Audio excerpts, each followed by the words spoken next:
గుంటూరు జిల్లా తెనాలి నియోజకవర్గం నుంచి కూటమి అభ్యర్థిగా నాదెండ్ల మనోహర్ పోటీ చేస్తున్నారు. ఇదే నియోజకవర్గం నుంచి వైఎస్ఆర్సీపీ తరపున అన్నాబత్తుని శివకుమార్ పోటీ చేస్తున్నారు. 2024 అఫిడవిట్ ప్రకారం మనోహర్ పోస్ట్ గ్రాడ్యుయేషన్ పూర్తి చేశారు.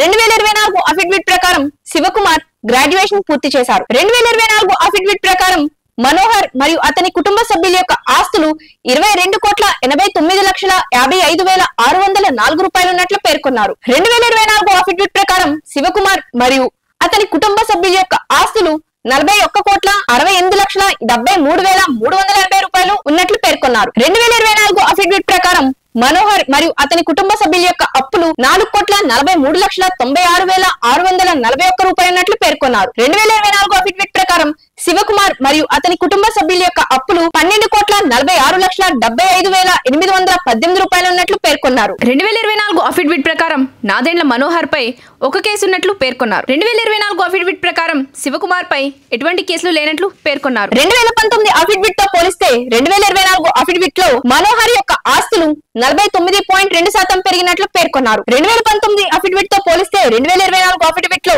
మనోహర్ యొక్క ఆస్తులు 28.38% పెరిగినట్లు పేర్కొన్నారు. నాదెండ్ల మనోహర్ ఉమ్మడి ఆంధ్రప్రదేశ్ శాసనసభ స్పీకర్ గా పనిచేశారు. 2019 ఎన్నికల్లో తెనాలి నుండి పోటీ చేసి ఓటమి చెందారు.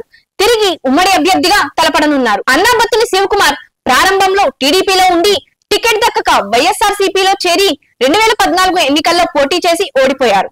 తిరిగి 2019 ఎన్నికల్లో పోటీ చేసి మొదటిసారి అసెంబ్లీలో అడుగుపెట్టారు. రెండోసారి ఇక్కడ నుంచి గెలవాలని ప్రయత్నం.